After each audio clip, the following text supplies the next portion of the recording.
And so I've been yelling about Snapchat for 3 years, and then I watch it. Right now I'm paying attention to Musical.ly. Will it go? Will it not? I'm not sure. Yik Yak a year ago, it didn't go.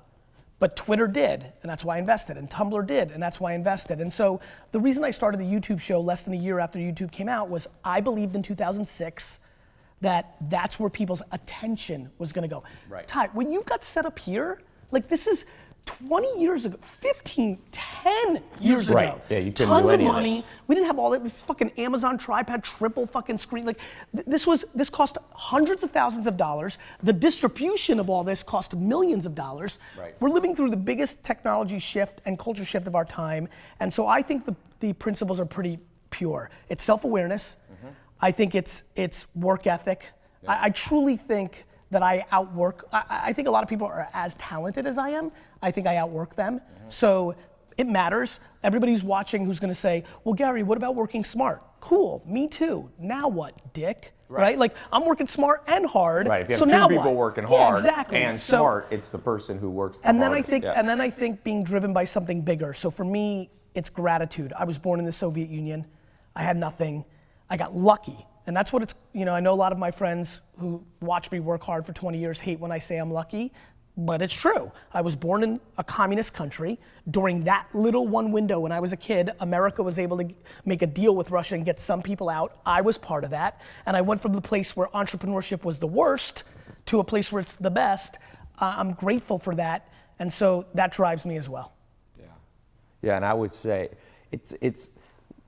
there's a great book called The Self-Made Billionaire Effect. And one thing that when I listen to you talk, one of the attributes of highly effective people is they can hold seemingly opposing ideas in their mind without getting confused. So for example, a seemingly confusing idea is it's luck and it's hard work. Some people will say, well, how can you say it's luck and hard work? Well, it's possible for two things to be operating at the same time. I'll tell you the thing that I'm thinking right now. Like while we're having this interview, I don't know how many of you have like separate streams in your brain.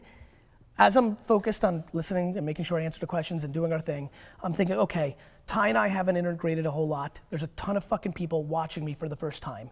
And this is gonna be really funny because I always love my first time to a new audience because there's people that love me and they hate me, and it's based on two opposing views. One, I think I'm as egotistical as it gets. I equally believe that I have more humility than anybody I've ever met. And I'm pushing so hard between ego and confidence and humility that depending on the series of questions that happen in this 20 minutes, 65% of this audience is gonna be like, that's my motherfucker, how do I follow Gary Vee? 35, I'm like, fuck that dude. And I'm always fascinated by that. And so when you bring up that opposing thing, I do think about luck and hard work. I do think I outworked everybody. I do recognize serendipity matters. First of all, you were born a human. Let's start with, we could have been fucking ladybugs. Like, you know how pumped I am that I'm a person? No, This is gonna be the caption. No, seriously. Are you happy you're not a ladybug? No, but wait a minute. I know everybody's laughing right now, but I want everybody to understand something. It's a good all point. of you laughing behind this camera, do you know the math around becoming a human? Like your mom and dad have to have sex at the right 100th of a second, that all that fucking sperm, like the math is insane. So first of all, I'm fucking pumped because I could have been a tree or a basketball or some horse shit like that. Number two. Basketball, you're not born. I am sure of that. Like people, like I'm watching the stream right now and people are like complaining like, oh, like this sucks. And like I get fucking 10,000 email a week saying, this didn't work out for me, or my favorite, Uber stole my idea. Fucking ideas. Like I don't even want to get on ideas. Like everybody, like it's only execution, right? Let me give you the 30 big ideas. Ready? The smart refrigerator. You want to build a $1 trillion business? You want to own 800 of these homes and 7,000 of those cars and 4 sports teams? Here it is. It's called the smart refrigerator. Everybody's gonna have a refrigerator in their kitchen. That refrigerator is gonna know when you're down to 1 Bud Light because you put in 6. There's gonna be 1 left and it's gonna reorder it for you. So it's gonna out arbitrage every retailer, Amazon, everybody. The refrige is gonna order it from Budweiser direct. Budweiser's gonna deliver it, and the fridge is gonna become this, Ty. Just like this has become the fucking machine and Apple makes a VIG on everything, that's your fridge on every consumer product. The smart kitchen. Amazon's already getting in that. Amazon's got that little sensor you put up. Bezos is a beast. Yeah. So Bezos is a monster. there you go, everybody. There you go, fucking Keith Mintz and Javier fucking and Leonidas the King and Marcus J. Alford. There's your idea, right? There's your idea. But here's the real fucking game. Who's gonna execute? Right. Who's gonna hire the right people? Who's gonna make the product? Who's gonna make the JVs with fucking the brands? Like, who's gonna execute? Ideas, fuck, man. Anyway, I'm sorry. All right, let's talk. It's true. That like, it's just true. What we have to do, I think the problem in this interview is the energy's a little low. So we need to bring it up a notch so that everybody doesn't fall asleep on it. Okay, let's move from, and I totally agree. Ideas are important, but you know that there's actually broker lists you can buy of ideas for like $2 to $5 grand and they're insanely good lists. Interesting. So anything you can buy for $2 to $5 grand is literally worth $2 to $5 grand. But a company that you built that runs the smart refrigerator or personalized medicine is another big one. You can't buy these; they haven't been created. Therefore, like Elon Musk said, I've gotten to hang out. This is my third time with Elon Musk, and one of my favorite Elon Musk quote. He says, "You get paid in proportion to the difficulty of the problem you solve." So a lot of people are out there like, "Hey, I solved the problem. How to walk to my refrigerator." Well, everybody knows how to do that. You have to solve a problem, and therefore, your income is going to be directly proportional. Solve a small problem. Know how to hand somebody a burger at McDonald's. They'll pay you minimum wage. Put someone on Mars in a rocket ship like Jeff Bezos' Blue Origin or Elon Musk's SpaceX, they're going to pay you a lot of money. I would add something to that for everybody listening at home, because that's right. And then everybody who's watching right now is thinking what I'm thinking, which is like, fuck, that sucks, because I'm not talented enough to solve a big time problem. Because big time problems take real brain power. I will say the other thing, and I'm sure you're gonna agree with this watching from afar, there's also reverse engineering the demand of the marketplace, yes. Right? So for example, guys like pretty girls. Pretty girls are able to make a lot of money because they're pretty and there's demand. And so demand in marketplace behavior is very important. Yeah. I think one of the ways to, if you don't think that you can figure out how to build a tunnel underground and get me from LA to New York in a minute, then the other thing to really take a step back, this is back to self-awareness. For everybody who's watching right now, if you're like, shit, that's great, but I'm not a fucking math genius like Elon Musk, the thing that you might be able to do, and I do think this is a talent, I think this is my talent, pay attention to what people care about and reverse engineer it. For example, Uber. What does Uber sell? Uber sells time. Right. Uber doesn't sell transportation. Uber sells time. Everybody here, no matter their income level, cares about time because we now live in a 24/7 world. So if you make that your religion of a market that matters, building products and services that buy time and sell it back to people is probably, in my opinion, the quickest path to real financial success in the next decade for the average to above average operator and thinker, because it's going to be such a big space. Yeah, totally agree. And the thing about that, in terms of how much talent, Warren Buffett says if you have over 130 IQ, you can sell a lot of it. You don't need it. The average self-made millionaire is 125, 130 IQ, which is sharp, but not. So if you're watching this, if you're figuring out how to do Facebook Live and YouTube, you're probably already at that sharp enough level. What really differentiates you are some of the things you said. Pattern recognition. Can you see patterns? Mark Cuban told me, he said, I've always been able to see around corners before other people. He recognized a pattern, can see around that corner. So that's an important thing. I say you got to know the language of money. I talk a lot about that. You go to China, you don't have an interpreter, you're going to be lost.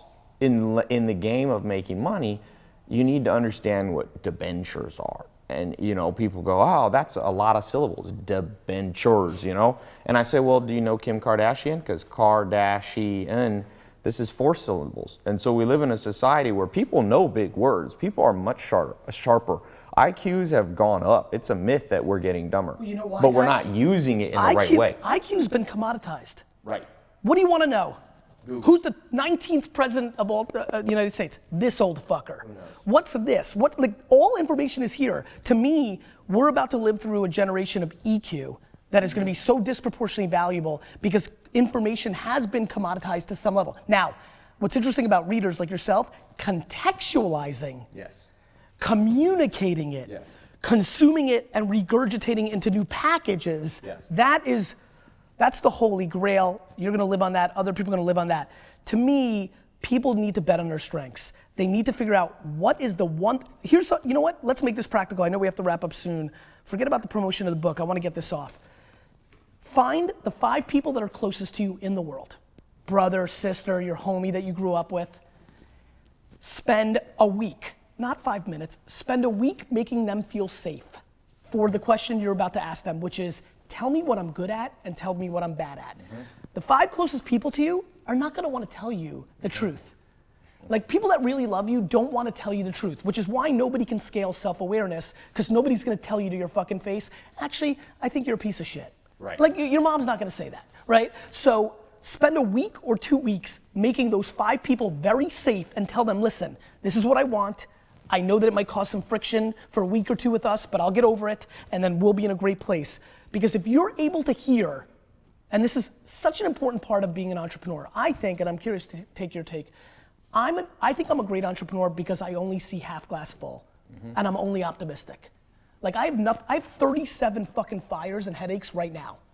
Yet I'm looking at, oh, there's 19 new people that are gonna discover me, 900 new people, 9,000, like, you gotta look at the upside. If you're capable of listening to the good and the bad, eliminating the good, not like making it feel nice, but really focusing on the bad, or really paying attention to the good. If you take 5 people and they all tell you that you're funny, fucking start making fucking Snapchat comedy videos. Like, Let me add please, something to this real quick.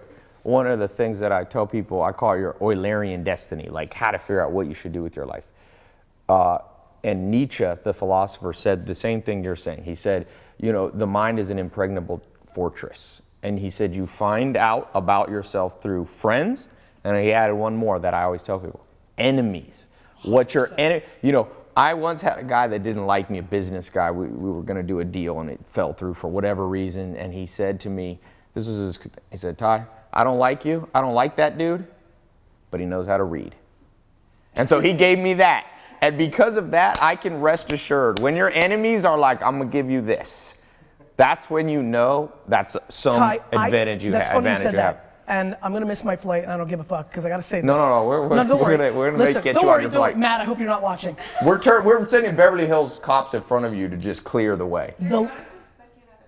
No, because I have to be on stage in a couple of minutes. Yeah. I'll make it though. I'll run. I read every one of my Amazon negative reviews. Yep. All of them, 3 times. Yeah. I hate when people say people are trolls and doing all the, like anybody talking negative online. You know, my fans come in and they want to fight. I reread it 4 times. To me, understanding how people consume you and respecting the market needs to trump your own self. For me, the meritocracy of the end user is more important to me than my own self needs. And that's how I reverse engineer. The way I've evolved in my career has been predicated. I'm thrilled for my haters and trolls because they give me context and have allowed me to understand that I was a contradiction.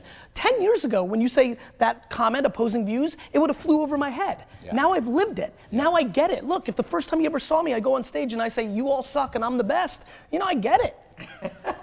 All right, we're wrapping up here in 60 seconds. Got one question for you. You live people get to see this, but this is only for people in the accelerator, which is kind of my advanced thing. I want to put a little special thing, bonus from you. Okay. Bonus question for the accelerator for you, Gary. Okay. Most cutting edge thing you're willing to share that an entrepreneur should know, a specific app that you see working. I'll give you a ton of shit because I love the practical part of me. There are several things.